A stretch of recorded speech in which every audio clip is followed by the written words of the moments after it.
Well, I would say Benavidez, but he's too, you know, that weight class is too high for him. So, you know, where he's at now is great. David, Crawford will fight you if he beats Canelo.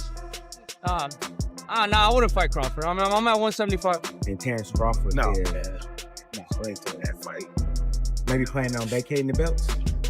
No, we ain't gonna vacate the belts. Coach Brian "Bo McIntyre caused a stir after the fight when he was asked about Turki Alalshikh's suggestion that Terence Crawford and David Benavidez fight next. Bo simply turned down the idea, saying that Crawford didn't need that kind of matchup. Now, It's gonna sit where we need to sit for a minute, and then, just like I said, get back in the gym and do our thing. Ennis? Absolutely. And he don't want to. he also informed fans of when he said that fighting Boots Ennis would not help Canelo because Crawford is a totally different animal than Ennis. What does this performance prove about the Ennis sparring? You guys were largely I told you silent it don't about make no it. difference. Didn't I say it? I said that don't mean shit. I don't give a damn about that. I said that, didn't I? In one of those interviews, I said that. Don't mean shit. Because he's no Bud Crawford. I'm not taking nothing from Ennis, you know, Bozy, them over there, them my guys. Shit, but bringing in that, which is good for Canelo, but it didn't do no good in the fight. The whole Benavidez problem started with Alalshikh. Someone very important in Saudi boxing tweeted just hours after Crawford's huge win. Congratulations to Terence but Crawford on his historic win and securing the undisputed super middleweight title. He became the first fighter to be undisputed in 3 different divisions. A big thank you also goes out to Saul Alvarez Canelo for a great show. Then, as if hinting at the next move on the chessboard, he asked a question that made tweets about fighting go crazy. The question was asked, can David Benavidez still make 168 pounds? Greg Hackett talked about the sudden reports that Terence Crawford and David Benavidez were going to fight. He said that this wasn't the final ruling on a previous match and that it seemed to be driven more by money and fame than by fairness. Hackett pointed out that Crawford didn't need Benavidez to save his job and that Benavidez would hurt his body if he tried to lose 168 pounds after gaining 175. Try to test his limits, and they think the money is going to keep getting him out there. That fight is pointless. The fight is pointless because nobody ever talked about that fight until now. And then I don't feel like Bud needs a Benavidez. And then that would mean Benavidez would have to go into a different body and bring himself back down to 68 when he's already getting settled in at 175. Hackett then went on to explain why the exchange between Crawford and Benavidez was mostly made up. As Hackett saw it, Turki Alalshikh was trying to use the top to show off his marketing skills. He did say, though, that fighting can be interesting when it's not a show. I believe Benavidez had some tough tasks in front of him that he wanted to conquer before even talking like that. I don't even think he wanted to talk like that because there's really no point. He wanted the Canelo fight because Canelo was the man at 68 and he was at 68. I don't think he cared about fighting Bud, and I don't think Bud cared about fighting Benavidez. That's just Turkey trying to pull rank. Turkey trying to show he got a golden arm. One question that people had about the match was whether Crawford could move up in weight class. A lot of experts said he was already a 4-division world winner. He wasn't really, though. Showbiz the Adult, a boxing commentator and YouTube expert, had often asked Crawford if his resume deserved all the notice he was getting. Some people have always said that Crawford never faced enough top-level competition or proved himself at the highest levels. Bud Crawford is top 4 greatest fighters of all time. Do you understand how improbable this is? I thought Bud had no chance. I lost 20 grand. Not only is Terence Crawford on my Mount Rushmore, like I've said, if he were to win, because the probability of him winning against all the odds, I couldn't see it. I couldn't see how at all. The story didn't show the bright sides of this historic fight, which caused one of the sport's most famous winners to gain weight and break down. Crawford was able to get even his most devoted opponents to think again about his impact. In the hours after the fight, Showbiz was able to directly record the transformation on video, so no one would forget it. The class he put together, that guy, he can face anybody in history and be a problem. Him right there. Not only that, I think this cements the fact that everybody avoided him. This right here answers everything. Not only is Terence Bud Crawford on my Mount Rushmore, but everybody avoided him. and that sheds more light on how he beat Errol Spence. To become the first man boxer to hold all 4 major belts in all 3 weight classes, but had to move up to weight classes to 168 pounds and win all 4 of them. No one else has broken that record. So, even though Crawford wasn't really a 4-division undisputed winner, he did do some amazing things that made him stand out. Many people were shocked when Canelo Alvarez said something brave at the press conference after his loss to Terence Crawford by majority decision. Instead of avoiding the question, he praised Crawford and said Bud was better. And compare and contrast the fight between yourself and Floyd Mayweather Jr. and tonight's bout with Terence Bud Crawford, if you can. No, I think Crawford is way better than Floyd Mayweather. A longtime boxer reporter named Dan Rafael talked about what he thought about the fight between Terence Crawford and Canelo Alvarez. If you ask Rafael, a journalist and observer of the sport for decades, what struck him most about the fight was Crawford's ability to take control near the end of the stretch. He said that Canelo had won the first rounds. Thought he did a great job. I thought it was close. I had Canelo ahead in the early going, but I thought Crawford did an amazing job closing that fight down in the last few rounds, where he really started to back the supposed bigger guy up, although for me, they looked about the same size. But that was a brilliant performance. And Rafael's response strengthened Crawford's case by focusing on how important his win was in history. He told Crawford that he didn't want this fight, but that it was one that he had always wanted and had worked hard to make happen. Rafael says that Cornell Crawford didn't get many chances to fight someone bigger than him because many people didn't think the fight was possible. History. He dreamt this fight. He willed it to happen. A lot of people, not me, but a lot of people laughed at him, said, forget about it, no chance against a bigger guy like that. Canelo, because everybody who has ever read me, followed me, listened to me knows I love Canelo. I think he's one of the greats of all time. I think you can make a really good argument that he's the greatest Mexican of all time, even more than Chavez. That said, he is in decline. He's been in decline for the last few years. He hasn't been what we've seen him at his best since he beat Caleb Plant. You know, that Caleb Plant, Billy Joe Sanders time frame. And, you know, even though he's winning fights, you know, the knockouts haven't happened. He's gotten tired in the later part of the fights, and it's just common. It's the oldest saying in boxing: Father Time is undefeated. A well-known boxing reporter and ringside commentator named Sean Zittel talked about Terence Crawford's fame and how much it has grown since his win over Canelo Alvarez. Zittel said that he has known for a long time that Crawford is a great boxer. In 2017, he named Crawford the best pound-for-pound fighter, but he has never put him in the same category as the sport's greatest stars. I had Crawford #1 pound for pound back in 2017. I always acknowledged him as the best counterpuncher in the game, one of the great counterpunchers, but I didn't see him as Sugar Ray Leonard, Floyd Mayweather, Muhammad Ali, Sugar Ray Robinson. I didn't see him as that. I saw him as the tier of greats right below that. Oscar, Shane, Mike McCallum, guys like that. And it turns out, no, he's with the best of the best. Zittel then said bad things about Crawford's technical work in the fight with Canelo. He thought Crawford had taken the power in ease and shown a level of punch resistance that was unmatched in this weight class. Zittel says that Canelo lost his flow during the fight, and Crawford started the third and fourth rounds with a jab and went on to master the fight. Effect on Crawford, I know Crawford felt it, but he had good punch resistance. He came up in weight beautifully. And then as time went on, his jab and his length, it's around that third and fourth round, really started to give Canelo fits. And then, #1, his bread and butter, his gift. Yes, he's got great tactics, great distance control, efficient footwork. He doesn't, and he took the air out of the ball when he wanted to in this fight. It was clear that Canelo Alvarez would use his size, knowledge, and strength to his advantage before the fight even started. People were interested in the fact that Canelo had been the champion before and knew what to do when he was under pressure.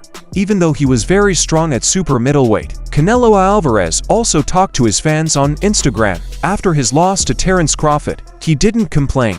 Instead, he took the setback in stride and thought about his future, his happiness at his team's wins, the sacrifices he made for them, and his thanks to his family and friends who never gave up on them were all things he talked about. He made things worse between him and his wife Fernanda, who stuck by his side the whole time. With the description, he wrote, "I'm so proud of everything I've done so far.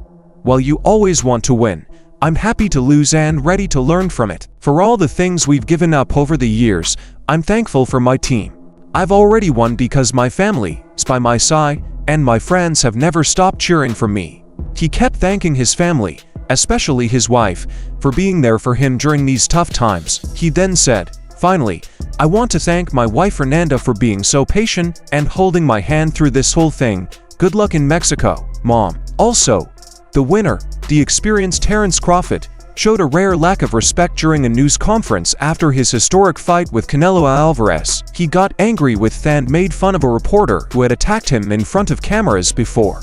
This wasn't just a game. Crawford was facing the story that the media had been telling about him for a long time. Became a 3-time undisputed champion, the first ever in the 2, 3, or 4 belt era, and you became the second undisputed champion in 3 weight classes when there was only one champion back in 1938 with Henry Armstrong.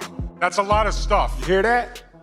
You hear that? Boxing experts and reporters told him years ago that he wasn't interesting, couldn't draw, and only fought nobody. Crawford screamed these charges at the presser because he is now on the biggest stage in the sport and has not only shown his critics that they are wrong. All of it. It all goes hand in hand. Can you describe what it all means to you to have, you just made like a whole resume of stuff tonight. It means a lot to me because, you know, anybody can be a nobody, like I said, you know, and that's all they say I've been fighting is nobodies. So what can they say now? When Canelo, the clear champion, went to protect his title, everything was on the line.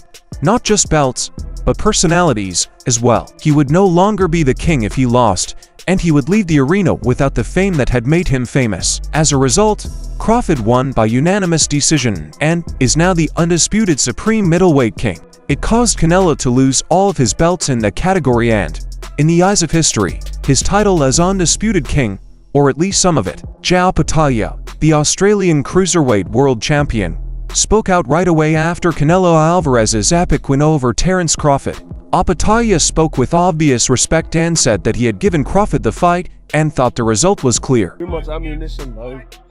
Too smart. Like, what a technician. Are you shocked or not? Not at all. Not at all. That's how I pictured the fight going. So I'll picture the fight going that way.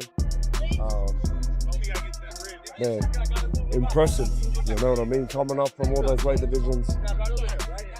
Hit and don't get hit. That's the aim of the game. Yeah. Puts him differently in their list, but he's in everyone's list. You know what I mean? He's deserved his respect. He's one of the greats. And that Crawford name, that last name, that's written down in history. So, good on him, bro. He then talked about Crawford's growing reputation, saying that even though it was still new, the Nebraska star's name was now officially in the pantheon of all-time greats in the sport. Batalha says that Crawford has gained respect in the boxing community and that his last name is now part of the history of the sport. Great fight. I was hoping that there was more action coming from Canelo. You know, I'm used to Canelo fighting that way all the time. You know, he tried his best. You know, he always has trouble against movers. I was really expecting them to be more punches, more movement by Canelo.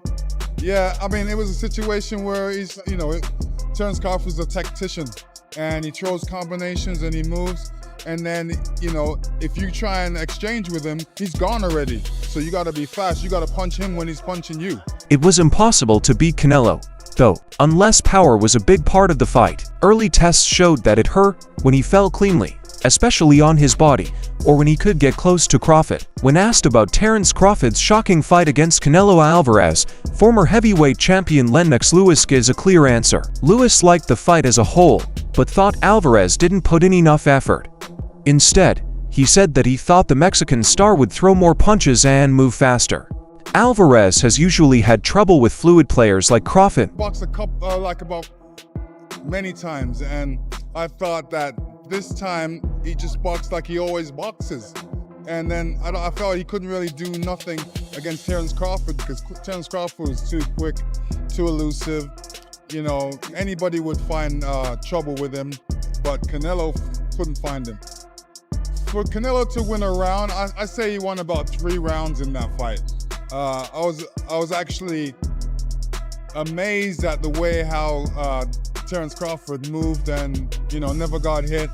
And threw combinations, because that's what you're supposed to do, throw combinations. So he threw combinations. He wasn't trying to knock out Canelo, but he definitely was throwing a lot of punches, a lot of combinations. This is what Lennox Lewis had to say after Canelo Alvarez lost to Terence Crawford. He said that he had seen Canelo act before and that this performance was like how he usually does things. But Crawford's style called for more. Lewis said that Canelo couldn't stand up for himself because Crawford's defense and reactions were so quick that Canelo had trouble landing clean shots and taking control of the fight. What's up, people?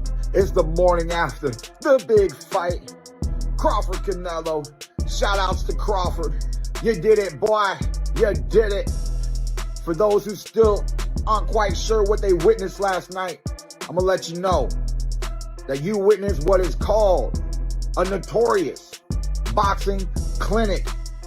This is everything done right. Most watchers thought that his speed, timing, and wit, not his strength, caused him to lose. Crawford made Canelo miss, which put him in a bad spot and kept the fight moving in his favor. Strong shots were thrown by Canelo, but too many of them hit Crawford when he let himself get close. He put a cap on this. Canelo was physically ideal for his weight. Keith Thurman, who used to be the unified welterweight champion, said that Terence Crawford's performance against Canelo Alvarez was like a great boxing workshop. Thurman said it wasn't just a win, it was a display of great fundamentals, timing, and calmness at the highest level. As a super middleweight, not many people thought Crawford would be able to handle Canelo's power and speed, but he did. He also managed to keep the fight from starting to ending, which he praised. This was a notorious hit and don't get hit. That's boxing 101, people. It's actually the definition of boxing. For those who don't know the definition of boxing, it's to hit and not get hit. It's almost like a game of tag, to simplify it for you folks, all right? And yes, Crawford was tagging him. Not just with the jab, moving, but he was able to do another key factor, which is not only did Crawford's win change who held the titles, it also changed the story of who the super middleweight king is. Canelo's future became unclear because of it. At 34 years old, he has fought hard for decades, and this loss may be a turning point for him. It will depend on him whether he comes back and rebuilds at a new weight or tries to get a repeat. He now has to face the fact that a fast, agile, and unbeaten opponent beat him in boxing on one of the sport's biggest stages. A question was asked of Terence Crawford about Canelo's huge punching power at super middleweight. Crawford calmed down when he knew the pictures of Canelo would be different from anything he had seen before. He made it clear that he had dealt with tough guys before and thought he did a good job. When asked what was at stake in the fight between Canelo Alvarez and Terence Crawford, Timothy Bradley Jr. didn't think twice. Bradley says that this fight is more than just a big deal. This event is very important for Canelo's reputation. Bradley said that if Crawford lost, his image as Alvarez's standard bearer would be ruined because he had to move up many weight classes to take on the challenge. What was his power like? Have you been hit by anybody that strong before? I've been hit harder. No, in a real fight, not a sparring. In a real fight. Avanesian, I mean not Avanesian, but Mean Machine hit harder than Canelo, to me. To be honest. Congratulations. That's all there is to it. Tedeschi but Crawford did more than just win a fight. He changed history despite all the problems. Even though many people didn't believe him, he fought Canelo Alvarez and won, showing that greatness doesn't depend on weight. Boxing is known as the sweet science, and nights like these show why. The skill, heart, and history are all on full display. If you like how intense this fight is, please click like and share this movie with all the fight fans you know. Also, please share your thoughts below. What do you think Crawford's place is now among the greatest players of all time? Sign up and click the bell because the next part of this game is getting better, and you don't want to miss it.